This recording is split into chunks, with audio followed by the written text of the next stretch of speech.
श्री सत्यसाई सेवा ओडिशा तरफ गजपति जिला सत्यसाई सेवा संगठन अनुकूल जिला सभापति श्री प्रफुल्ल कुमार पात्र तत्वावधान में भगवान श्री सत्यसाई दिव्य पादुका यात्रा अनुष्ठित हो जाइछि।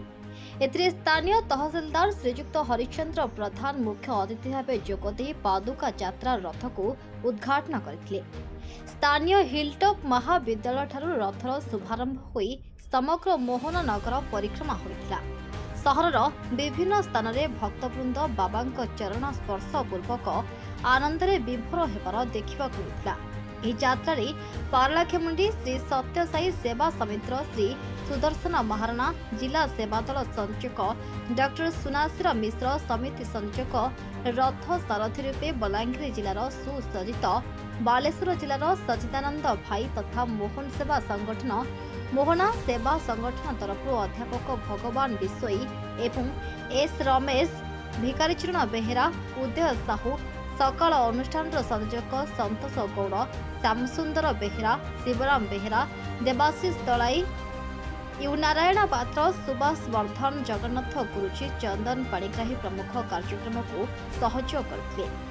जरे शिवराम को गृह रे श्री सत्यसाई को प्रसाद अर्पण पूर्वक आरती सह पादुका रथ को विदाय दिया।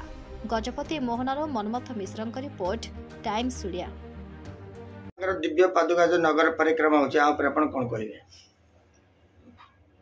देखंतु भगवान श्री सत्यसाई बाबा आमर आंध्र प्रदेश पुटपर्ती ठारे तांकर आश्रम जो रही सेठारू समग्र विश्व रे तांकर विभिन्न कोण अनुकूल रे केन्द्र मान रही भजन समिति, भजन मंडली एवं तांकर दिव्य महिमा को सारा विश्व रे प्रचार करने मध्य आम ओडिशा को मध्य एक अपूर्व सुजोग मिली।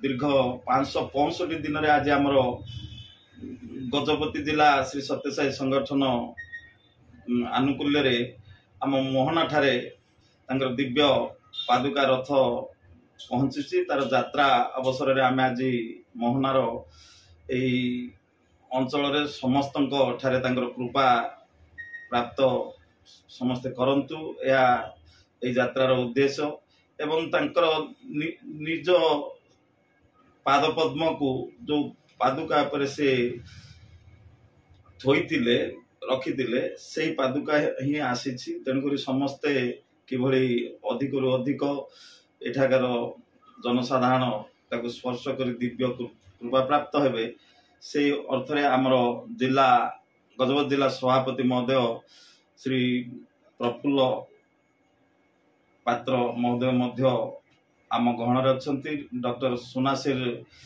मिश्र जे कि जड़े एसकेसी महाविद्यालय आमर बटनी डायरेक्टर अच्छे से भी आसुच्च। आमर इंग्राजी अध्यापक एस रमेश एवं भिकारीचरण बेहेरा आमे एवं मोहनार अन्यान्य मान्यगण्य व्यक्ति भक्तवृंद श्रद्धालु आम गहन थाई कि असंख्य लोक भक्तवृंद श्रद्धालु यही सुजोग को हाथ छड़ा न करने अर्थ में समस्ते आसी आम गहन कर ही बाबा आशीर्वाद कृपा समस्त थाऊ, आम अंचलवासी थाऊ, आम ओडिशावासी रही थाऊ। समस्त से दिव्य भावना, आध्यात्मिक भावना जो कि श्रेष्ठ भावना ता ही समस्त प्रदान करंतु या तांकरी पाद पद्म आमर गभीर विनीत प्रार्थना।